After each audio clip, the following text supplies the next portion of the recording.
अच्छा ऑनलाइन है क्या? ये चौधरी निशिका, हाँ ये बता दो मैंने कहाँ तक बताया था?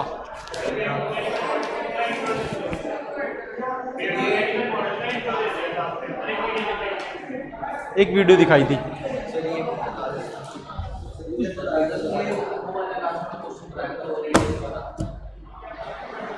दिखाना।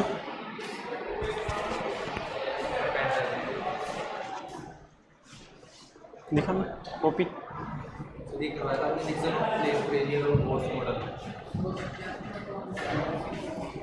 Reason for failure of first order reaction K = 2.03 log A upon A minus x। क्या है पूछना? कितनी ना केमिकल काइनेटिक्स में ये है ना टी हाफ वाली। क्या वाली? First order, second order, third order होती है। अच्छा वो तो ये है K × T वाली, K × T वाली। और 11 तो थी हमारे टाइम में 2.303 log A upon A minus x। हाँ ये तो है तो सही वाली K × T वाली, K × T 2.303 log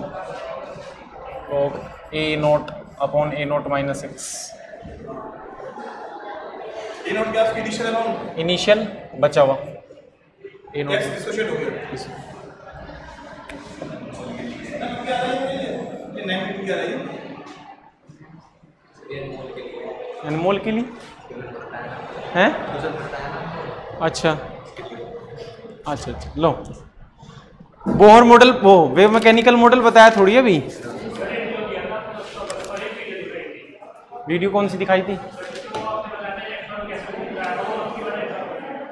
पूरी देख ली? अच्छा चलो next heading wave mechanical model of atom, और लास्ट मॉडल होगा ये हमारा wave mechanical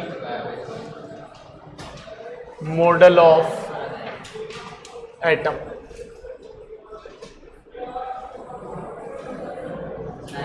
wave mechanical model of atom.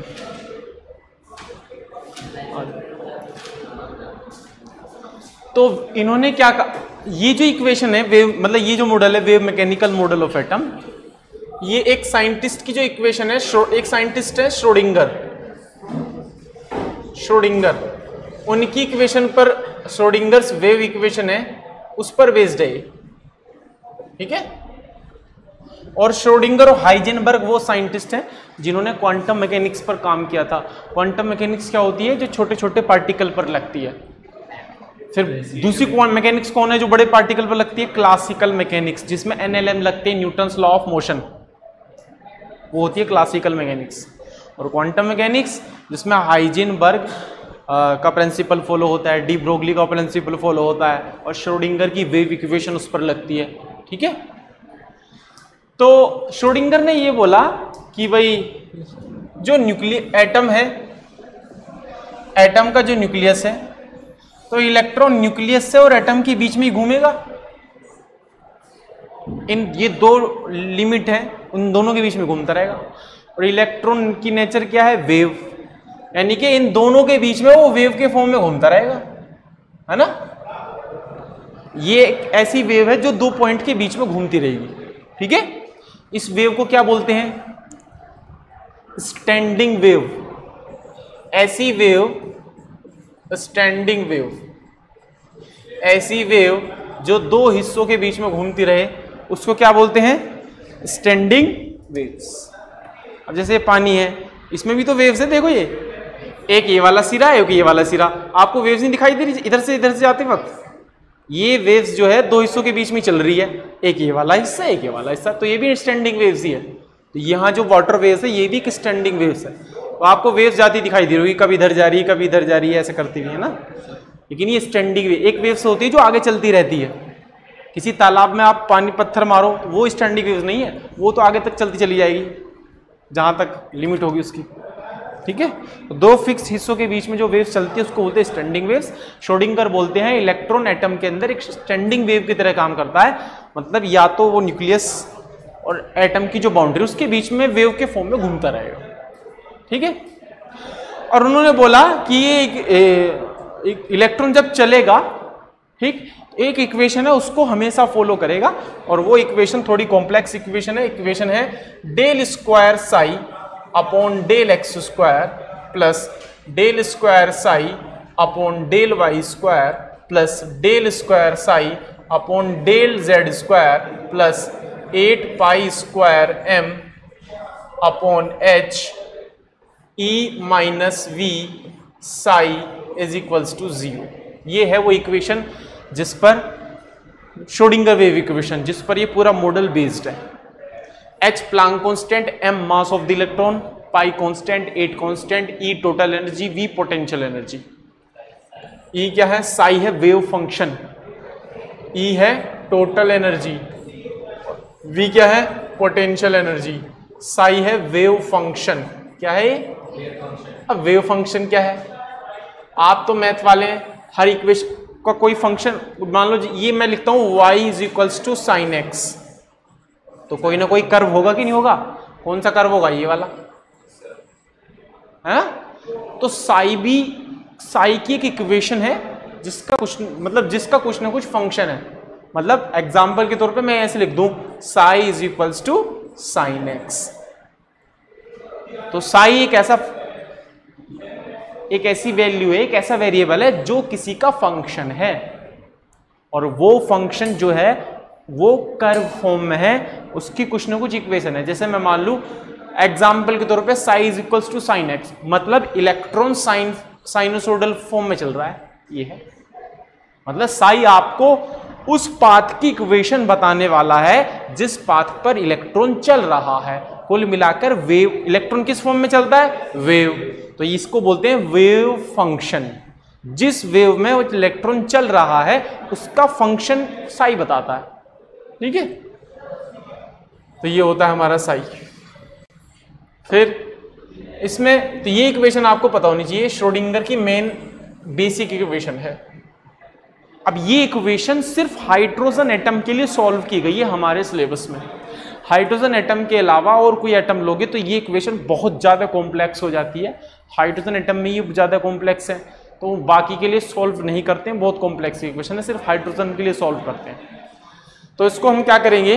Del square psi upon del x square plus del square psi upon del Y square plus del square psi upon del Z square, इसकी multiply कर दो अंदर, 8 pi square m h psi e minus 8 pi square m h v psi is equals to 0। ठीक है, ये आ गया। अब इसमें आप क्या करो, किसको लिख सकते काइनेटिक एनर्जी, बिल्कुल लिख सकते, ठीक है, लेकिन हम इस फॉर्म में लिख रहे हैं इसको। अब आपको क्या करना है, ये वाली चीज और ये तीनों, इनके अंदर क्या साई कॉमन आता दिख रहा है आपको? साई, तो आप लिख लेंगे del square upon del x square plus del square upon del Y square plus del square upon del Z square, ये ब्रैकेट लगा दिया मैंने, प्लस माइनस क्या है 8 pi square m h v, और क्या कॉमन है? साई, और ये क्या है? Plus 8 pi square m h psi e is equals to 0। दोनों को इस नंबर से, मतलब इस पूरे एक्सप्रेशन के अंदर, पूरे अलग कलर लिख देता हूं मैं, पूरे एक्सप्रेशन के अंदर मैं मल्टीप्लाई कर रहा हूं, ध्यान से देखना, h upon 8 pi square m की पूरे एक्सप्रेशन के अंदर। तो इसमें तो एज इट इज मल्टीप्लाई हो जाएगा, है ना, इसके अंदर मल्टीप्लाई करो, तो इसके अंदर जब मैंने मल्टीप्लाई करा तो इसमें एज इट इज आ जाएगा h upon 8 pi square m bracket del square upon del x square plus del square upon del Y square plus del square upon del Z square minus सिर्फ v बचेगा और साई, बताओ भाई, और यहां पर प्लस ये खत्म पूरा, psi e is equals to 0। दोनों तरफ माइनस की मल्टीप्लाई कर दी, तो दोनों तरफ माइनस की मल्टीप्लाई कर रहा हूं मैं यहां पे, यहां माइनस की मल्टीप्लाई कर दी और इसमें ये तो माइनस हो जाएगा। ठीक, आगे देखो, इस माइनस को अंदर लेकर आ जाओ, इस माइनस को अंदर लाओगे तो क्या जाएगा, minus H upon 8 pi square M del square upon del x square plus del square upon del Y square plus del square upon del Z square और plus v psi minus psi e is equals to 0। हाँ, क्या हुआ, चल रही है, आ रही है screen, ठीक है भाई। अब देखो क्या करना है, इसको एक तरफ लिखना है, minus H upon 8 pi square M del square upon del x square plus del square upon del Y square plus del square upon del Z square plus v psi, और इसको लिख दिया मैंने e साई। कोई दिक्कत इसमें, इक्वेशन ही चल रही है अभी, कुछ नहीं। इसकी जगह अब मैं ये पूरा जो पूरा फंक्शन दिख रहा है आपको, पूरी जो वैल्यू, इसको मैं डिनोट करूंगा h कैप से, है ना। एक ऑपरेटर है जिसकी ये वैल्यू है पार्शियल डेल, इसका मतलब है पार्शियल डिफरेंशिएशन। एक होता है कैपिटल डी, स्मॉल डी, ये होता है कंप्लीट डिफरेंशिएशन, और ये होता है पार्शियल डिफरेंशिएशन। अब मैं इस इक्वेशन को कैसे लिखूंगा, h cap psi is equals to e psi. NCERT में ये वाली इक्वेशन मेंशन है, ये वाली, ठीक। साई से साई कैंसिल नहीं होने का, यहां पर साई वेव फंक्शन है, ये कैंसिल नहीं होने का। मतलब यहां पर भाई मैं इस पूरे वेव फंक्शन पे ये ऑपरेटर लगा रहा हूं ना, इतना बड़ा ऑपरेटर, इतनी बड़ी चीज ऑपरेट होगी, मतलब साई अंदर जाएगा x के रेस्पेक्ट में 2 बार डिफरेंशिएट, साई अंदर जाएगा y के रेस्पेक्ट में 2 बार डिफरेंशिएट, मतलब साई के बाहर एक ऑपरेटर लगा हुआ, मैं नहीं काट सकता इसको काट नहीं सकते हम, ठीक है ना भाई। ये बिल्कुल इसी तरीके से है। अगर मैं यहां ये लिख दूं, ईमानदारी से बताना, integration x dx is equals to, और यहां मैं कोई दूसरा ऑपरेटर लगा दूं, देखो ये इंटीग्रेशन भी तो एक ऑपरेटर है ना, ये भी तो ऑपरेटर है। तो यहां पर अगर कोई वैल्यू हम रख दें, जैसे कि क्या रखें, दूसरा ऑपरेटर बताओ इंटीग्रेशन के अलावा, ये रख सकता हूं मैं dx, ऐसे रख सकता हूं dx प्लस 1। चलो छोड़ो यार, इसको क्या समझना, कुल मिला के ये है कि एक फंक्शन है ना, ये एक ऑपरेटर है जो साई के ऊपर काम कर रहा है, तो मैं साई से साई को नहीं काट सकता, तो इधर एक ऑपरेटर बच जाएगा, इधर टोटल एनर्जी बच जाएगी, तो ये ऑपरेटर खाली बच जाएगा, है ना भाई। अगर मैं ये लिखता हूं x dx, ठीक, और यहां भी कुछ ऐसा लगा दूं इंटीग्रेशन y dx, और मैं बोल दूं dx कट गया, ऑपरेटर कट गया, x is equals to y, ऐसा कर सकते हैं मैथ में? ये नहीं कर सकते ना। इंटीग्रेशन एक ऑपरेटर है, एक फंक्शन है जो चीजों को इंटीग्रेट करने का काम करता है। तो इंटीग्रेशन की तरह, जैसे इंटीग्रेशन फंक्शन है, उसकी तरह ये h काम कर रहा है, एक फंक्शन है, ठीक है ना। इसे काट नहीं सकते, मतलब इसकी वैल्यू को। और अगर आप बोले कि नहीं हम x काट दें, x dx करके, और यहां पर आपने लिख दिया इंटीग्रेशन y dx लिख दे, चलो यहां पे ऐसे लिख दूं y dx, और आप बोल दें dx काट दो, नहीं ऐसे हम बोल रहे हैं dx काट दो, और बचा इंटीग्रेशन x, तो इसका कोई मतलब है बताओ? तो ये ऑपरेटर है, ऑपरेटर कटा नहीं करते, ऑपरेटर के आगे जो चीजें लगेंगी वो भी नहीं कटती। अब इंटीग्रेशन x पे ऑपरेट हो रहा है और उसी के हिसाब से डी, तो मैं ये काट नहीं सकता, ठीक है। तो यहां पर ये फंक्शन आता है, ये अभी इक्वेशन है, ये क्या है हमारी एक इक्वेशन। अभी मैं इसको सॉल्व करूंगा, अभी सॉल्व नहीं करी, अभी तो इक्वेशन आई है जो ऊपर वेव इक्वेशन लिखी थी, उसकी एक सिंपलेस्ट इक्वेशन आई है h psi is equals to e psi। जहां ये जो साई है, साई बताओ बताओ क्या बताता है? Wave function. वेव फंक्शन बोले तो जिस पाथ पर इलेक्ट्रॉन चल रहा है किसी ना किसी कर्व फॉर्म में तो चल रहा होगा, उसकी इक्वेशन बता रहा है। मान लो साइनोसोडल वेव में चल रहा है तो wave function psi is equals to sine x हो जाएगा। 10x फॉर्म में चल रहा है, sign is equals to 10x हो जाएगा। पाथ बता रहा है उसका। और अगर मैं बात करता हूं probability, probability of finding electron at a point, किसी भी पॉइंट पर इलेक्ट्रॉन के पाए जाने की प्रोबेबिलिटी जो होगी उसको क्या बोलेंगे? साई स्क्वायर। सिर्फ मैग्नीट्यूड लेंगे, साई भी हो सकता था लेकिन साई की वैल्यू नेगेटिव आ सकती है और प्रोबेबिलिटी कभी नेगेटिव नहीं होती, तो उस चीज से बचने के लिए साई का क्या कर दिया है? स्क्वायर। इसका मतलब यह है, ये रहा न्यूक्लियस, तो न्यूक्लियस से कोई थोड़ी सी दूर पर एक पॉइंट है, तो इस पॉइंट पर अगर मैं निकालना चाहूं कि प्रोबेबिलिटी क्या है तो वो क्या होगी? साई स्क्वायर। एक पॉइंट पर बात कर रहा है, न्यूक्लियस के किसी एक, न्यूक्लियस के पास किसी पॉइंट पर प्रोबेबिलिटी क्या होगी? साई स्क्वायर। तो साई स्क्वायर प्रोबेबिलिटी है एक पॉइंट पर, पूरे एरिया पर नहीं है, सिर्फ एक पॉइंट पर। ठीक है। अब ये जो इक्वेशन है H psi is equals to E psi, जहां पर एच ये है हैमिल्टोनियन ऑपरेटर, इसका नाम है हैमिल, जैसे इंटीग्रेशन का इंटीग्रेशन फंक्शन बोलते हैं, नाम है उसका, तो इसका नाम है हैमिल्टोनियन ऑपरेटर। ये इसका नाम है ऑपरेटर, ये एक फंक्शन होता है इंटीग्रेशन की तरह। ठीक।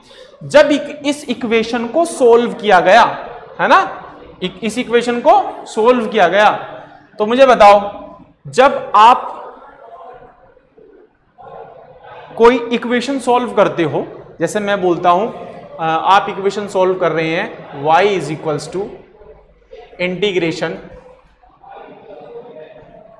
या फिर आपने ये वाला इंटीग्रेशन पढ़ा होगा, वो वाला इंटीग्रेशन पढ़ा है, ये वाली इक्वेशन dy अपॉन dx प्लस px इज इक्वल्स टू कोई कांस्टेंट 2 3, इसका पढ़ते हैं ना इंटीग्रेशन। आप इसको इंटीग्रेट करोगे, इंटीग्रेट कर सकते नहीं कर सकते? इसके कई फॉर्म होते हैं, एक 2 आ जाए, एक यहां e की पावर x भी आ सकता है, आपने मैथ में पढ़ा होगा नहीं, तो होमोजीनियस इक्वेशन में पढ़ा होगा ये चीज, है ना। और एक का सॉल्यूशन जहां तक एक डायरेक्ट याद रखते हैं y मल्टीप्लाई बाई e, क्या वो ऊपर एक चीज आती है इंटीग्रल फैक्टर, फिर उसको अलग से निकाल, ऐसा कुछ है। मतलब ये हम क्यों करते हैं? ये हम इसलिए करते हैं ताकि हम y को अल्टीमेटली सॉल्व करके एक इक्वेशन ला सके। ऐसे तो करते हो ना आप, तो अल्टीमेटली सॉल्व होके मान लो एक इक्वेशन आ गई 2x + 1, ऐसी कुछ इक्वेशन आ जाती होगी 2x² प्लस आ जाती नहीं जाती, यानी कि एक ऐसी इक्वेशन को सोल्व करने पर फाइनल इक्वेशन ये आएगी। तो इसी तरीके से जो मैंने आपको हैमिल्टोनियन ऑपरेटर लिखा है, इसको जब सोल्व करोगे तो साई इज इक्वल्स टू कोई फंक्शन आएगा, नहीं आएगा? जैसे वहां आपने y x का फंक्शन आ रहा है सोल्व करने पर, तो जब इसको देखा गया तो पता चला कि साई बहुत सारी वैल्यू का फंक्शन है। Psi is equals to x का भी फंक्शन, वाई का भी फंक्शन, जेड का भी फंक्शन, ई का भी फंक्शन, वी का भी फंक्शन, और 3 अजीब नंबर आए NLM, उनका भी फंक्शन आ रहा था। इसके अलावा बहुत सारी चीजें और थी। और NLM क्या है? Principal quantum number, azimuthal quantum number, और ये सुना होगा कि नहीं सुना? तो इसका मतलब जो क्वांटम नंबर्स होती हैं 4 होती हैं, उनमें से जो 3 है वो 3 श्रोडिंगर वेव इक्वेशन के सॉल्यूशन से निकलती हैं। वो अलग टॉपिक नहीं है quantum numbers. Quantum numbers wave mechanical model से ही निकला है। ठीक है, NLM। अब इसमें n कौन सी क्वांटम नंबर है? Principal quantum number. तो जब मैंने इसी वेव फंक्शन को phi is equals to f x y z e v n l m, इसी वेव फंक्शन को जब मैंने n बराबर 1 के लिए सोल्व किया तो मुझे एक सॉल्यूशन मिला और उसको बोला मैंने phi 1, और phi 1 को सोल्व करा तो ये आया 1s।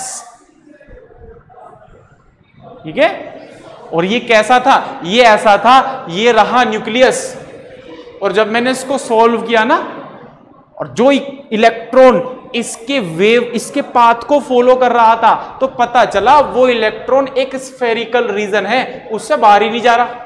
मतलब यहां ये जिसकी जो इक्वेशन आई होगी उस पर मैं इलेक्ट्रॉन को अगर चला दूं तो इलेक्ट्रॉन न्यूक्लियस के चारों तरफ घूम रहा है, और एक ऐसा रीजन है जिसके बाहर नहीं जा रहा, और वो रीजन कैसा है, स्फेरिकल। तो मैंने बोल दिया कि जो एस ऑर्बिटल होता है उसकी शेप क्या होती है, स्फेरिकल। एस ऑर्बिटल, ऑर्बिटल क्या होता है, एक ऐसा रीजन, कोई बाउंड्री नहीं है कि मैंने कोई दीवार, यहां इसमें कोई दीवार लगी होगी, कोई दीवार उसने चिन दी होगी, वहीं पे वो रह रहा होगा, उससे बाहर दीवार तोड़ के नहीं जा सकते, कोई दीवार नहीं है, कि इमेजिनरी लाइन है बाहर। मतलब एस ऑर्बिटल एक ऐसा इमेजिनरी रीजन है जिसके अंदर इलेक्ट्रॉन रहता है, और जिसके अंदर इलेक्ट्रॉन के रहने की प्रोबेबिलिटी कितनी होती है, 90%। 100% यहां भी नहीं है, 10% हो सकता है वो बाहर मिले। ठीक है, मैं आपसे बोलता हूं कि भैया आपके घर में पाए जाने की प्रोबेबिलिटी 100% है, बात ठीक है क्या? नहीं। आप इस टाइम आप घर से आप दिन में कितनी बार बाहर निकलते होंगे, कभी रसगुल्ले खाने जा रहे, कभी समोसे खाने जा रहे, कभी कोचिंग पढ़ने आ रहे। 100% तो आपके घर में भी नहीं है प्रोबेबिलिटी, लेकिन ये कह सकता हूं हाँ 80-90% आप घर ही मिलेंगे, लेकिन 100% वहां भी नहीं। तो सेम बात यहां है, इलेक्ट्रॉन की ऐसा रीजन जहां पर इलेक्ट्रॉन के पाए जाने की संभावना 90% हो, वो कहलाता है ऑर्बिटल। और अगर वो रीजन स्फेरिकल है तो कौन सा ऑर्बिटल कहलाएगा, एस ऑर्बिटल। और अगर n की वैल्यू 1 है तो ऐसा रीजन एक ही मिलेगा, उसका नाम होगा 1s। ठीक है, अब n की वैल्यू 2 रखी गई तो 2 सॉल्यूशन मिले उस इक्वेशन के।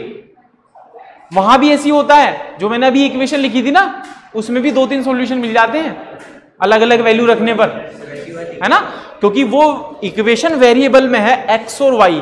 आप x की वैल्यू रखते जाओगे, y की वैल्यू मिलती जाएगी। x की वैल्यू जितना रखोगे y की वैल्यू उतनी मिलेंगी, इनफाइनाइट रखोगे तो y की इनफाइनाइट मिल जाएंगे।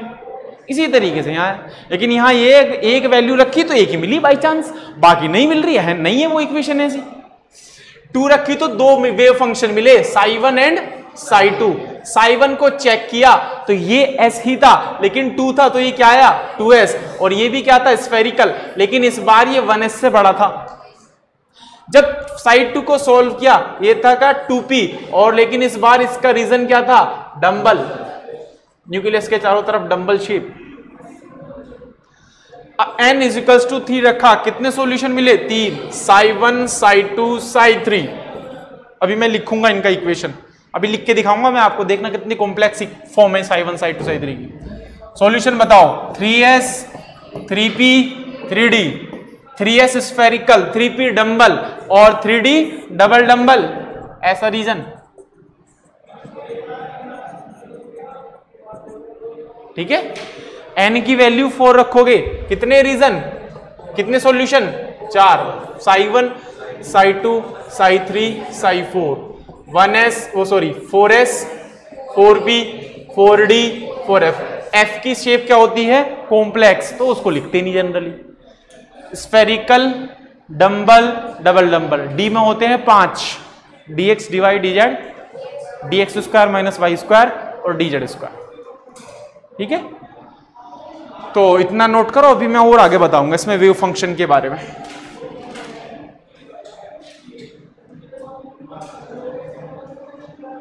इतना नोट करो फटाक से।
दिख रहा है कि नहीं? जूम करूं थोड़ा?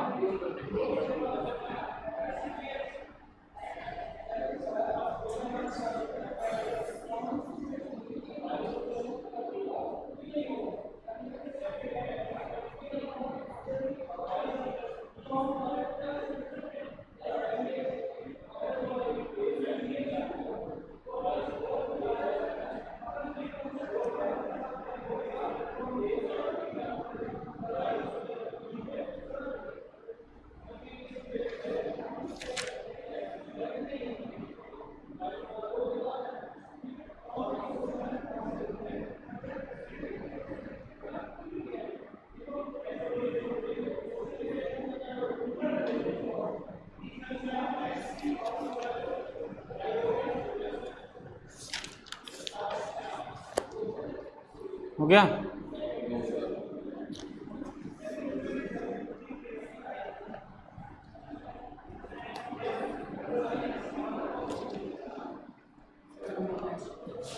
नेक्स्ट,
हो गया?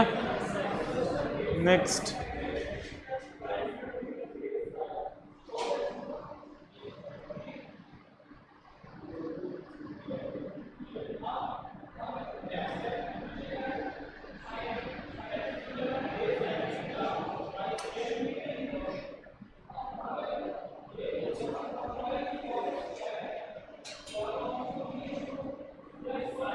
हो गया ना? तो ये हमारा क्या हुआ? Wave mechanical model of atom. किस पर बेस्ड है? Schrodinger wave equation. साई होता है वेव फंक्शन, साई स्क्वायर होती है डेंसिटी एट अ पॉइंट। ठीक है, किसी भी पॉइंट पर डेंसिटी। अब मुझे ये बताओ कि अच्छा, अब ये समझ लेते हैं कि wave mechanical model of atom generally होता कैसा है। हमने इक्वेशन देख ली, अभी कुछ फील नहीं आया कि होता कैसा है।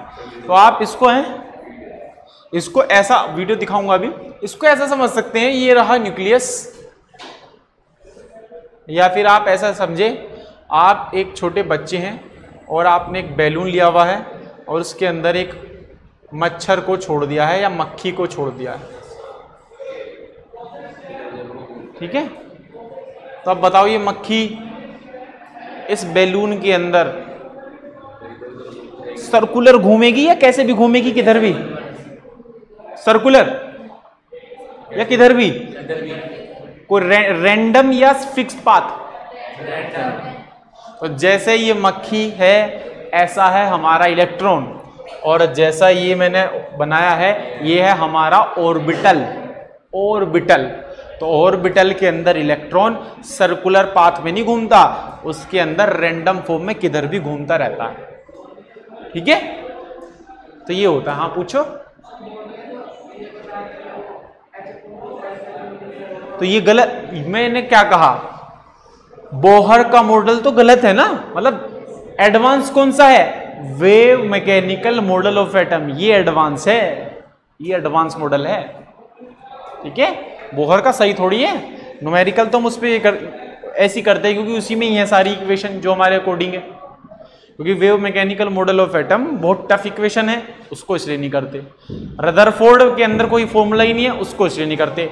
थॉमसन में कुछ बचा नहीं है, उसको इसलिए नहीं करते। बचा क्या, बोहर, तो बोहर पे करते हैं आप न्यूमेरिकल्स, ठीक है। थॉमसन तरबूज, तरबूज का क्या करोगे आप, ठीक है। तो ये होता है हमारा wave mechanical model of atom, ठीक।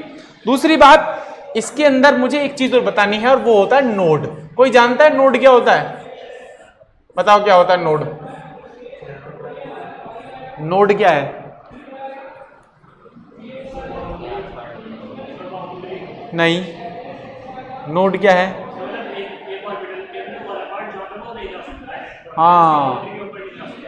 हाँ अभी बताऊंगा कैसे।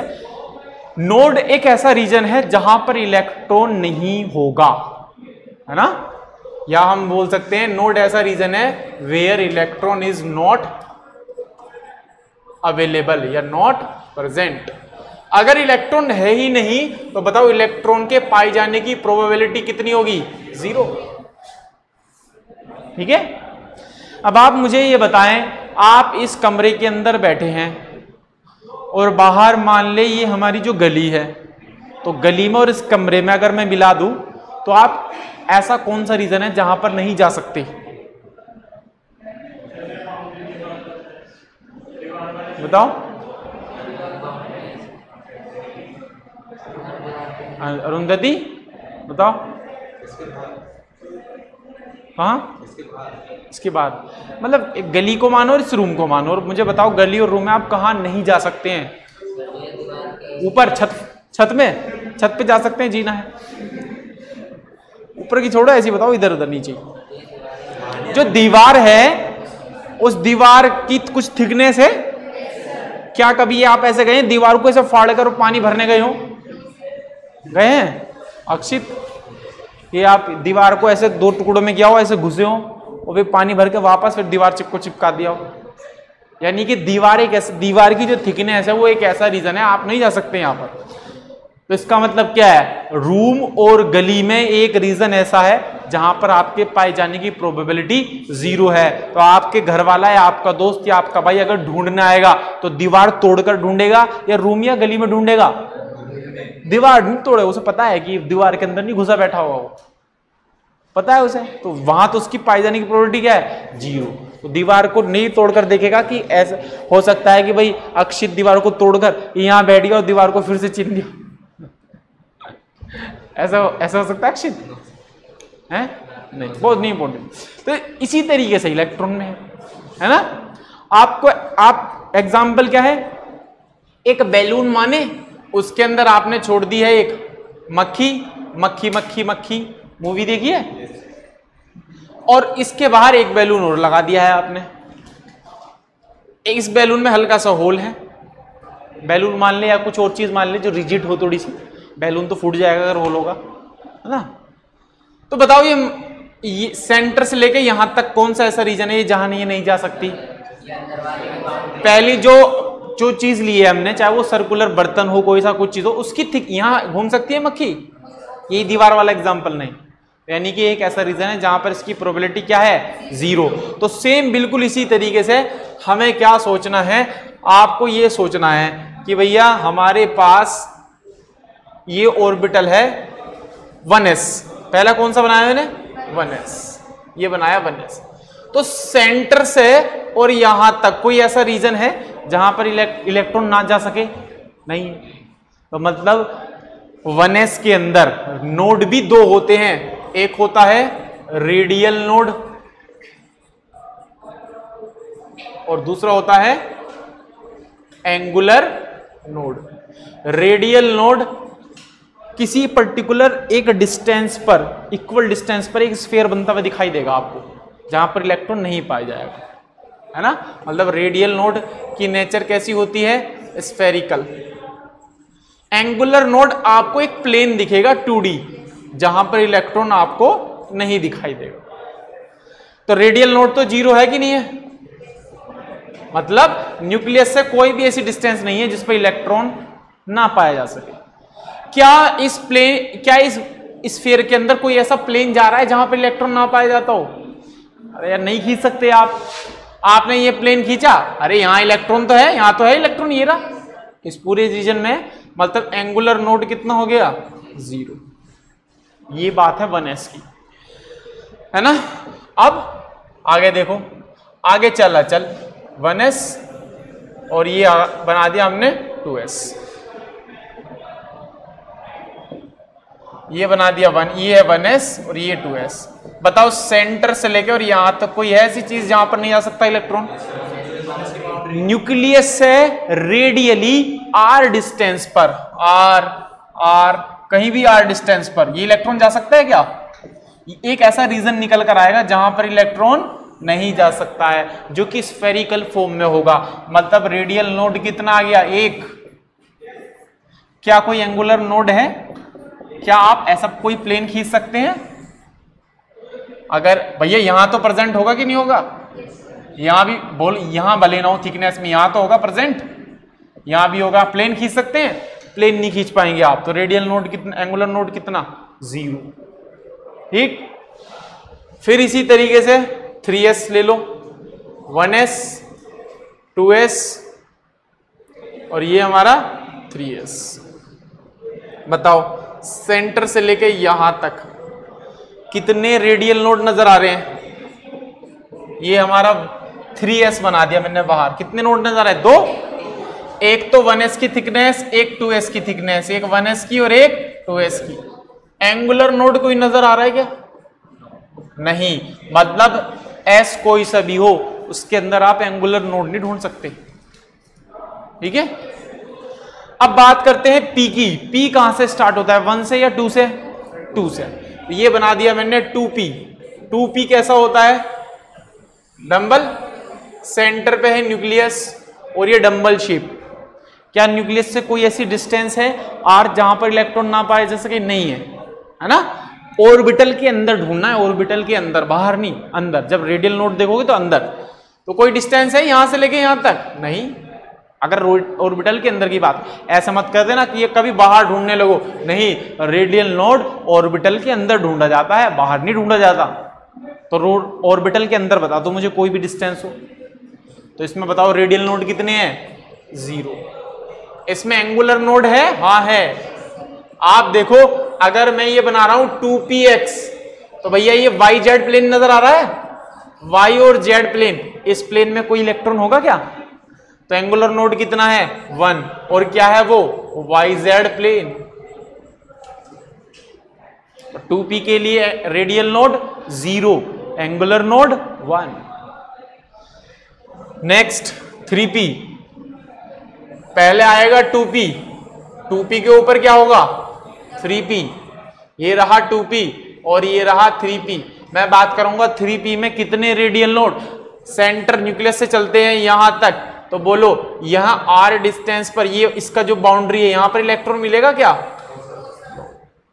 ठीक है, तो बताओ रेडियल नोड कितना आ गया? रेडियली तो है ये, रेडियल नोड 1। एंगुलर नोड बताओ कितना आएगा? फिर से 1 आ रहा है, क्योंकि कौन सा प्लेन आ जाएगा? yz। अगर ये कौन सा है? 3px, तो एंगुलर नोड भी कितना आ गया? 1। कौन सा? y और z प्लेन। ठीक है, बात करते हैं d की। d कहां से स्टार्ट होता है? 3d, है ना। ये रहा 3d। न्यूक्लियस से कोई भी डिस्टेंस है जिस पे कोई आपको इलेक्ट्रॉन जहां ना मिल जाए? नहीं, हर जगह मिलेगा। अगर इलेक्ट्रॉन की ऑर्बिटल के अंदर की बात करें तो बताओ रेडियल नोड कितना? 0। एंगुलर नोड नजर आ रहा है? 2 प्लेन, एक प्लेन ये रहा और एक प्लेन ये रहा, तो 2 एंगुलर नोड कितने हैं? 2। अगर ये किसकी बात करें? 3d की। अगर मैं 4d की बात करूंगा तो 4d क्या होगा? पहले तो आएगा 3d और इसके ऊपर क्या आएगा? 4d। 3d से 4d बोलो, 3D की जो बाउंड्री होगी RR डिस्टेंस पर, वो रेडियल नोड का काम करेगी। तो रेडियल नोड कितना आ गया 1। एंगुलर नोड इसमें भी कितने होंगे 2, एक ये वाली प्लेन और एक ये वाला। ठीक है, क्लियर होगी नोड। तो चलो नोड नोट कर लो फटाफट, फिर आगे चलते हैं।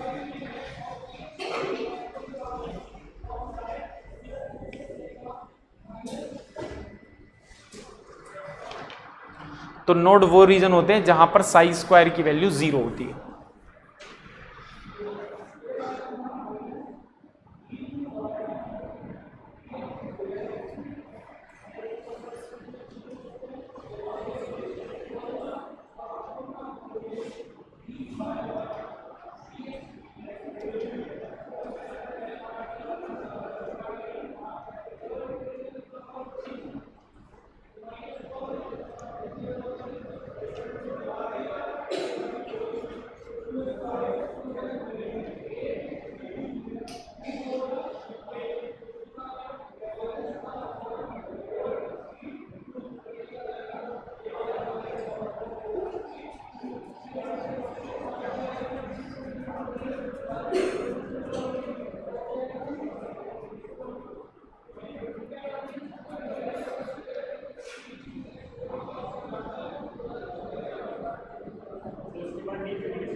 हाँ यार डीपीपी भी करनी है। 4th चल रही थी ना, 4th कितना टाइम हुआ है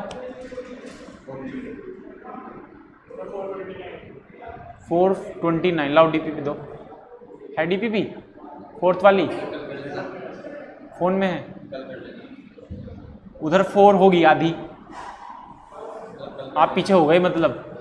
अब ऐसा करेंगे, अब मेरी याद दिला दिया करो, मैंने वहां रूल बना दिया क्लास में एंटर करते ही डीपीपी, ये है रूल वहां। तो आप भी ये रूल बना लें, वहां ये चल रहा रूल। अब क्लास में एंटर करते ही पहले डीपीपी डिस्कस करते हैं 15 क्वेश्चन, फिर पढ़ाना शुरू करता हूं। तो ये रूल यहां बना ले, ठीक है। प्रिंट किस किसने करा ली डीपीपी, प्रिंट करा के एक फाइल बना लो, तो डेली लाया करो। कहां तक करी डीपीपी, 5 तक हो गई। कहाँ है डाउट, फाइल में होंगे या मोबाइल में करिए।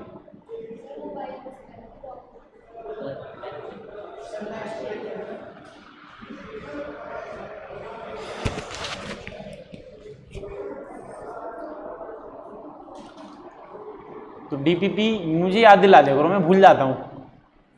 वहां तो मैंने बना दिया है शेड्यूल, भैया 15 क्वेश्चन डेली डिस्कस करने हैं। नरेंद्र अवस्थी के डाउट पूछ लो आप, जब डीपीपी हो जाए तो नरेंद्र अवस्थी के भी क्लास में करने हैं हमें डिस्कस, मुझे बता दिया करो। क्लास में पूछ लो चाहे, लेकिन डिसाइड कर लेंगे कि कल भाई नरेंद्र अवस्थी क्वेश्चन डिस्कस करने, ताकि सब करके आ जाएं घर से।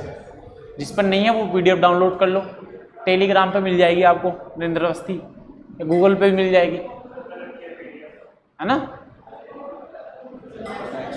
नरेंद्र अवस्थी नेक्स्ट, उसके इक्विवेलेंट वाले क्वेश्चन मत करना अभी, वो भी करा देंगे अभी, तो फिर से आप सब कर सकते हो। मैं तो वैसे ये सोच रहा था, क्योंकि डीपीपी तुम्हारे लेवल की नहीं है, बहुत आसान है भी। मैं तो सोच रहा था कि नरेंद्र अवस्थी ही सोल्व करा दूं तुम्हें,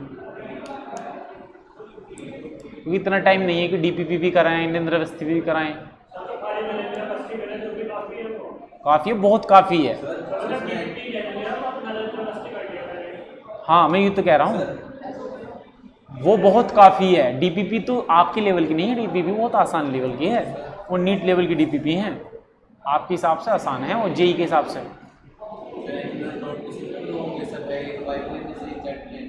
इसमें 2 होंगे, इसमें एक ही तो प्लेन होगा, वाई जेड प्लेन बीच में।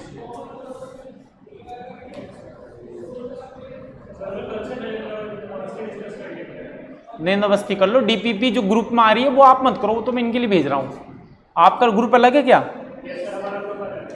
तो ठीक है, आपके ग्रुप में नहीं भिजवाऊंगा मैं, ठीक है।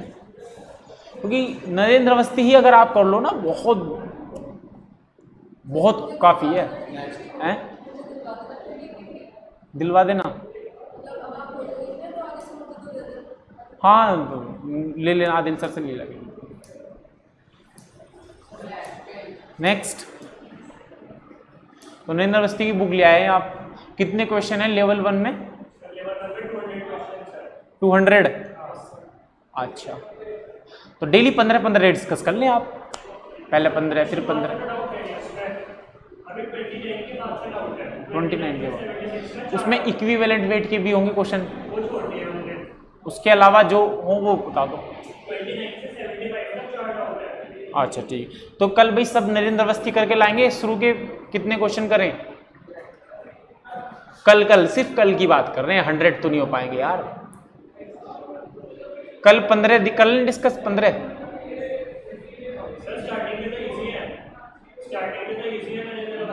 इजी है स्टार्टिंग के,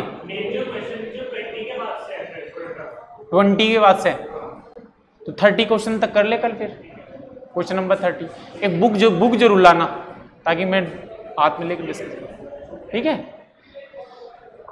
तो कल नरेंद्र अवस्थी डन रही शुरू के 30 क्वेश्चन, ठीक है। अब नरेंद्र अवस्थी फिक्स हो गई हमारी। जो डीपीपी आए कोई बात नहीं, आप उसको रखे रहे अपने पास रखना, अगर टाइम बचता है तो आप डीपीपी कर ले, लेकिन पहले आपको फोकस नरेंद्र अवस्थी पे करना है। ऑर्गेनिक करेंगे तो एमएस चौहान करेंगे, और इनऑर्गेनिक करेंगे तो वीके जायसवाल, ये 3 बुक फॉलो करेंगे हम, ठीक है। एडवांस लेवल तक की बुक है।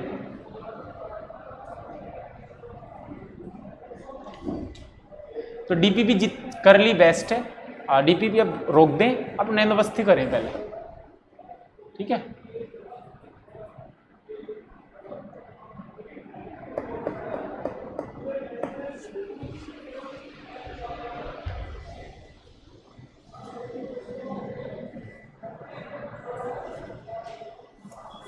तो कल नरेंद्र अवस्थी के 30 क्वेश्चन करके लाना शुरू के स्टार्टिंग के। जिसके पास ना हो गूगल से डाउनलोड कर लेना, मिल जाएगी। टेलीग्राम पे मिल जाती है, टेलीग्राम पे पड़ी रहती है। न्यू वाली भी आ गई है गूगल पे, हाँ चैप्टर वाली। हटा दो उसको। चलो अब वीडियो देख लेते हैं कुछ एक मज़ेदार, जो आपको कॉन्सेप्ट समझने में हेल्प करेगी थोड़ा सा।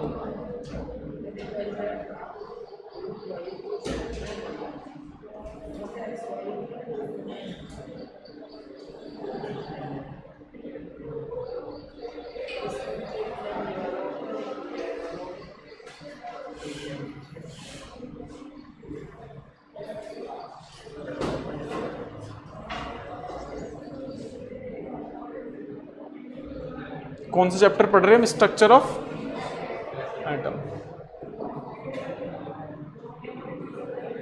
वीडियो थोड़ी दिखाई आपको ऑर्बिटल की, है कहाँ दिखाइए? दिखाइए, देखना, बताना ही दिखाइए क्या।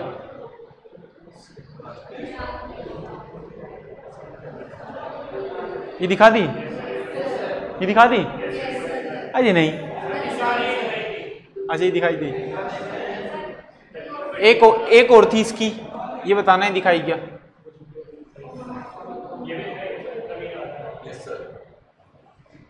ये भी दिखा दी, ये दिखा दी पूरी।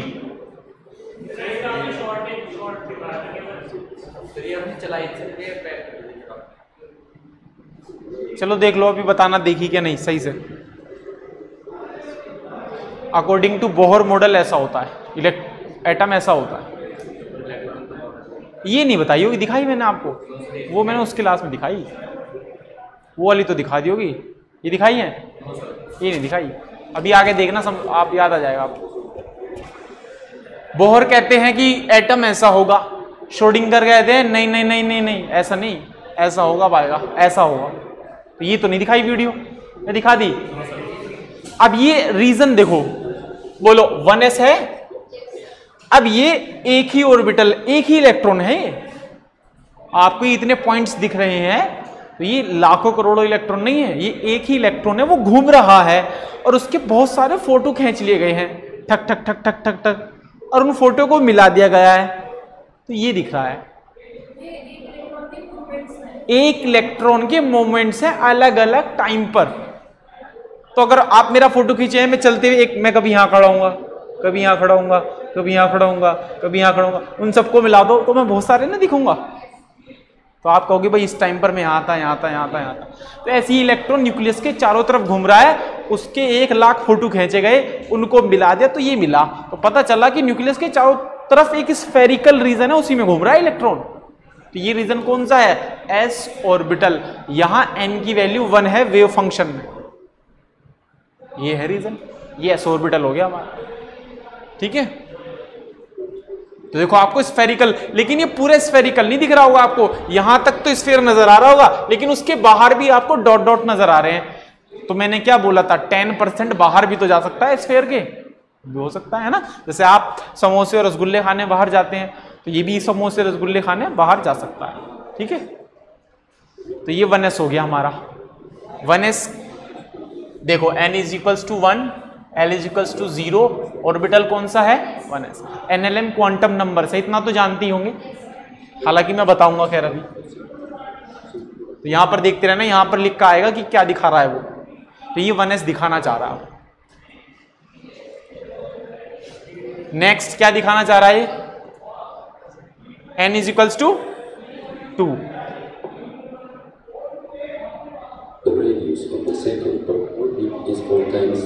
तो ये भी 1s है।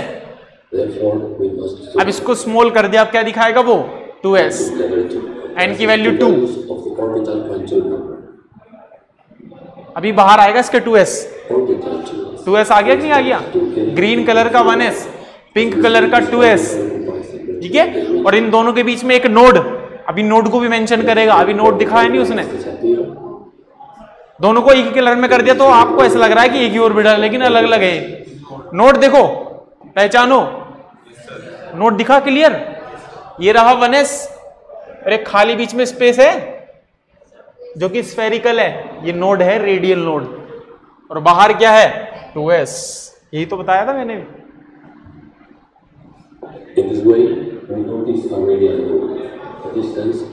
रेडियल नोड, एंगुलर तो होता ही नहीं है इसमें, क्योंकि स्फेरिकल में नहीं निकाल सकते आप कोई प्लेन। 2p, 2 के अंदर 2p भी तो होगा, और 2p कैसा होता है? डंबल। आप देखना, ईमानदार से बताना, डंबल दिखा क्या? दिख तो रहा है डंबल, लेकिन प्योर डंबल नहीं दिख रहा होगा आपको, हल्का एक आधा पॉइंट बाहर भी जा रहा होगा। सही बात है, 90% अंदर रहता है, 10% बाहर, है ना? देखो p में भी कितने होते हैं? 3, 2px, 2py, 2pz। एक ग्रीन कलर, एक ऑरेंज कलर, एक पिंक कलर, अलग अलग कलर में दिखा रहा है। देखो आप, ये 2py दिखाया इसने, अब 2pz दिखाएगा वर्टिकल, ऊपर z है ना, देखो 2pz डंबल है कि नहीं है?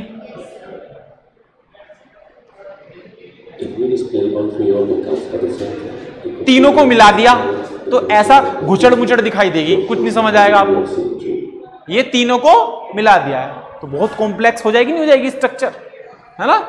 दिमाग की नहीं हो जाएगी। 3 में बताओ क्या क्या होंगे? 3s, 3p, 3d। पहले क्या दिखाना चाहता है? 3s, ये दिखा दिया 3। अंदर है 1s, 2s और फिर 3s। 3 different L's. Again, 3s orbital corresponds to orbital quantum number 0. It has 2 radial nodes. The outer one is clearly आपको नोड भी दिख रहा होगा हल्का हल्का, एक नोड यहाँ रहा, एक नोड ये दिख रहा होगा, एक तो 1s का और एक 2s का, हल्का हल्का दिख रहा होगा node.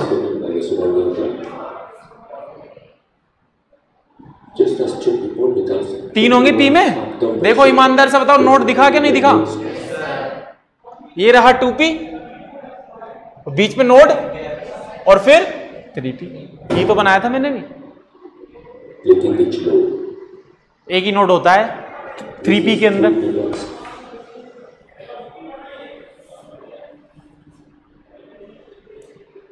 Three P x, 3py, 3pz, तीन होंगे, तो तीनों दिखाएगा आपको।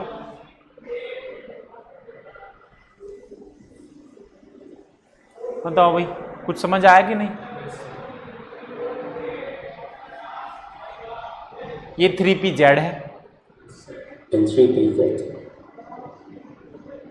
3 में तो 3d भी होता है, डबल डम्बल, तो 3D भी दिखाएगा, देखना आप।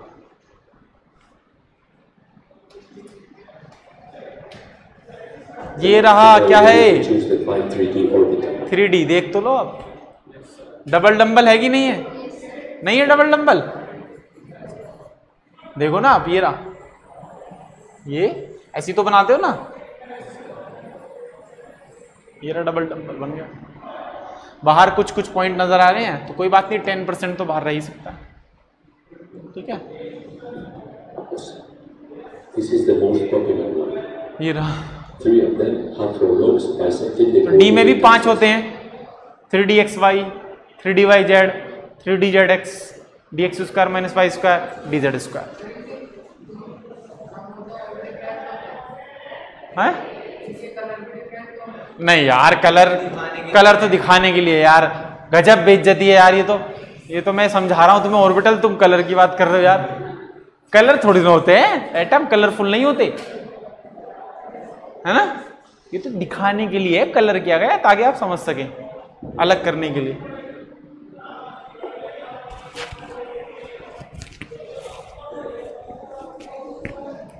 The fourth one has prolongs along x and y axis.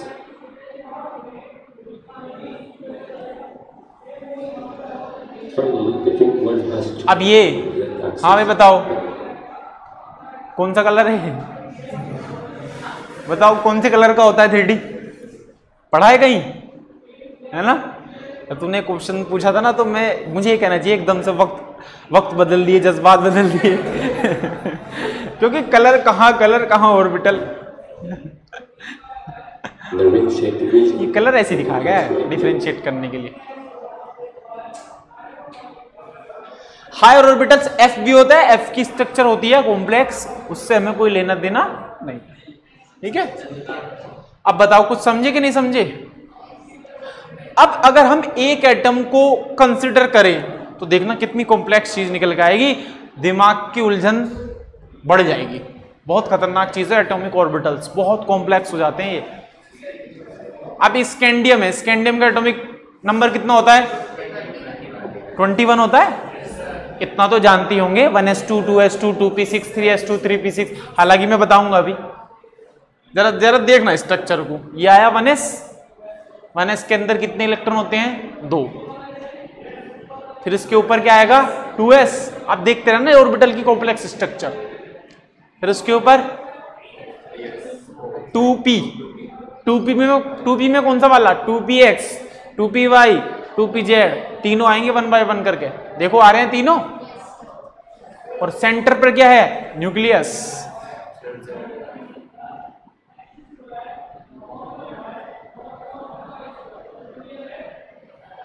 ये है 2pz।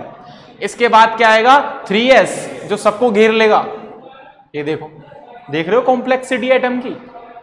और 3s के बाद 3p में भी कौन सा वाला, 3px। अब बताओ, अब इन सबको एक साथ रख के सोचो कितना कॉम्प्लेक्स होता है atom. 3py 3pz,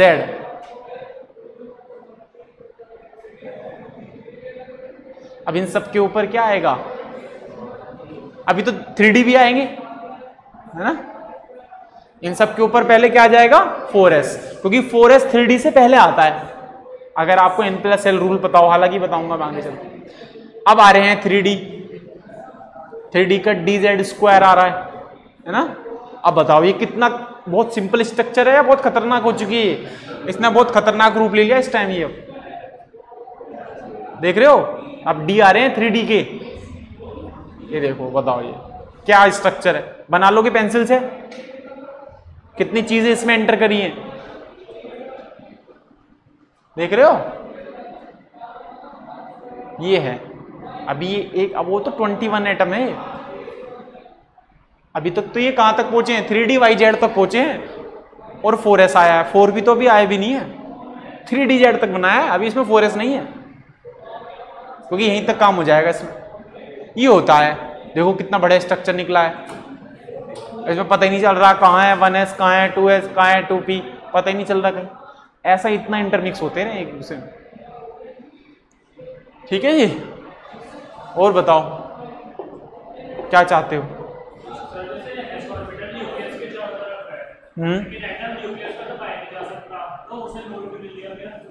atom nucleus के अंदर नहीं पाया जा सकता।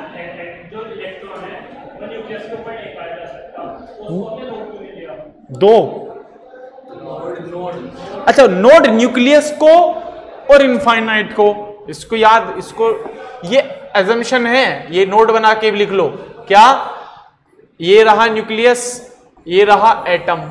अगर आप न्यूक्लियस से डिस्टेंस कर रहे हैं तो न्यूक्लियर पर distance r is equals to 0 और r is equals to infinite. r is equals to infinite इसको छोड़ना है, r इज इक्वल्स टू 0 इसको छोड़ना है। इन दोनों के बीच में बताने हैं नोड, वरना मैं r इनफाइनाइट भी तो ले सकता हूं, वहां भी तो इलेक्ट्रॉन नहीं जा सकता और न्यूक्लियस पे भी नहीं आ सकता नोड। तो इसको अजम्पशन मानकर पहले ही हटा दिया है कि भैया आपके तो न्यूक्लियस वाला रीजन नहीं लेना और एक एटम से बाहर जाकर जो इनफाइनाइट रीजन है वहां नहीं लेना। ठीक है, तो इन दोनों को छोड़कर इनके बीच में बात करेंगे नोड की, ये आ जाएगा। ठीक है, हो गया। अब इसके अंदर ये जो मैंने आपको नोड बताए हैं, 10 मिनट बचिए, तो कर्व खींच लेते हैं। अब हम कौन कौन से, अब कर्व देखना जरा। जब हमने, अब मैं पहले 1s का कर्व खींच रहा हूं आपके लिए, 1s का, और 1s का कर्व किस किस के बीच में, साई जो कि वेव फंक्शन है r का, और ये r रेडियस नैनोमीटर में है ना, नैनोमीटर है। ठीक है, तो साई को मैं r की फॉर्म में निकाल सकता हूं कि वेव फंक्शन न्यूक्लियस की डिस्टेंस से किस तरीके से वेरी करता है। ये सेंटर है, ये मैंने एटम बना दिया, लो यहां न्यूक्लियस है, ये बना दिया मैंने 1s ऑर्बिटल। तो आपसे पूछता हूं कि न्यूक्लियस पर चार्ज प्लस होता है माइनस, प्लस कितनी, न्यूट्रल, गजब बेइज्जती है यार। इलेक्ट्रॉन पर चार्ज कौन सा होता है, दोनों के बीच में क्या होगा, रिपल्शन, हाँ एट्रैक्शन, दोनों के बीच में एट्रैक्शन। तो अगर ये इलेक्ट्रॉन इस रीजन के अंदर घूम रहा है तो ईमानदारी से बताना इलेक्ट्रॉन ज्यादा वक्त टाइम कहां बिताएगा, न्यूक्लियस के पास या s की बाउंड्री पर, एट्रैक्शन, प्लस माइनस के एट्रैक्शन की वजह से ये इलेक्ट्रॉन न्यूक्लियस के पास ही रहेगा। वीडियो दिखाई थी तो जो ज्यादा डेंसिटी थी वो सेंटर पे दिखाई दे रही थी आपको, और जैसे जैसे दूर जा रहे थे वो क्या हो रहा था, कम हो रही थी डेंसिटी। मतलब ग्राफ साई क्या है, साई वेव फंक्शन है। अगर साई स्क्वायर क्या है, प्रोबेबिलिटी, तो इलेक्ट्रॉन के न्यूक्लियस के पास पाए जाने की प्रोबेबिलिटी सबसे ज्यादा है, ऐसे बोल सकता हूं। और जैसे जैसे न्यूक्लियस से दूर जाऊंगा तो प्रोबेबिलिटी घटेगी।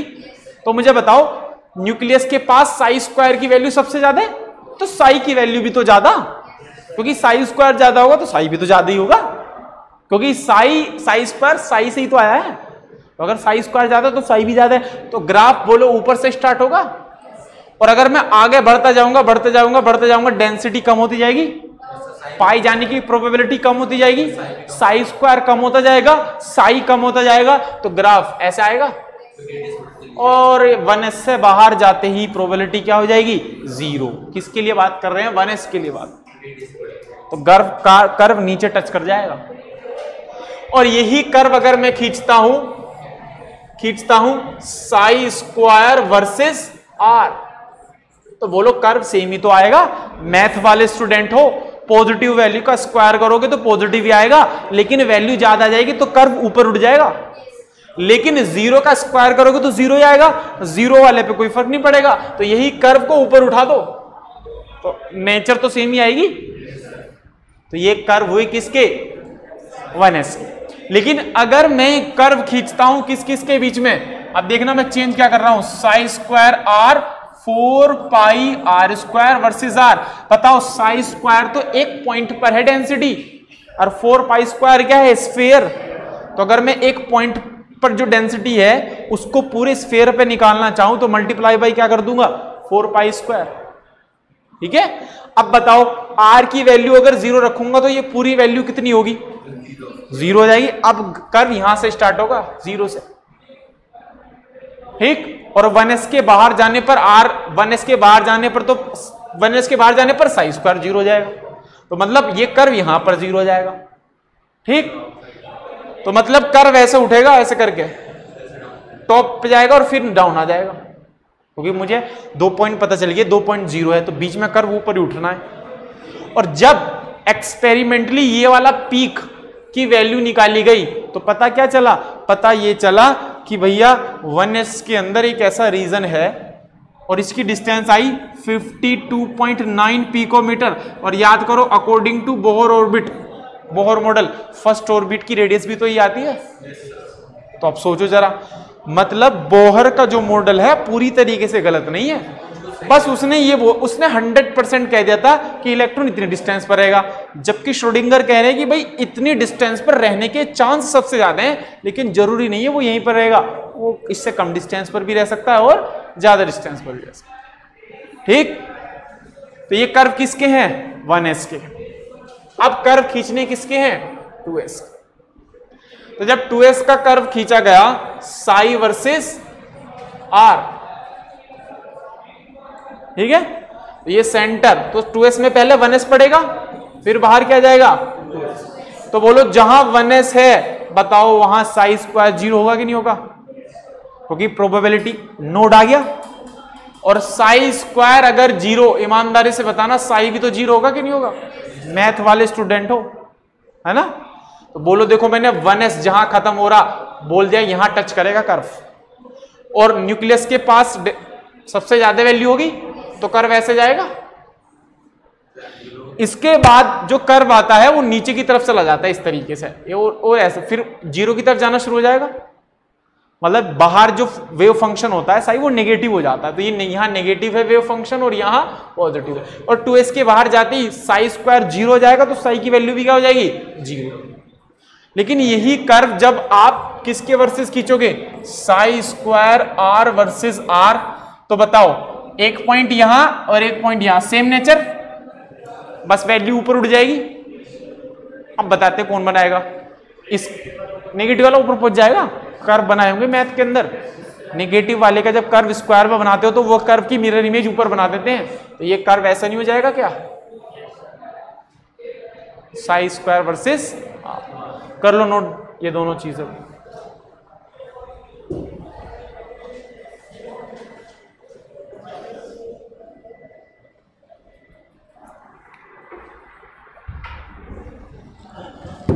कोशिश करेंगे कल इस चैप्टर को फिनिश करने की पूरी, सिर्फ क्वांटम नंबर्स रहा है और इलेक्ट्रॉनिक कॉन्फ़िगरेशन रह गया।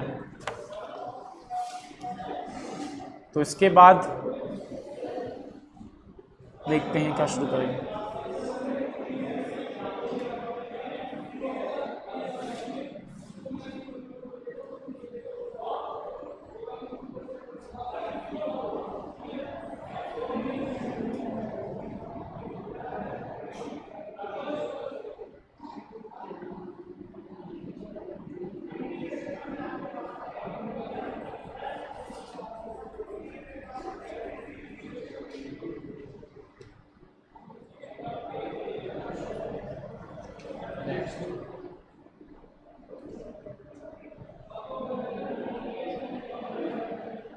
नेक्स्ट बनाने दो, तो आज यहीं तक करेंगे, फिर यहीं से स्टार्ट करेंगे ना।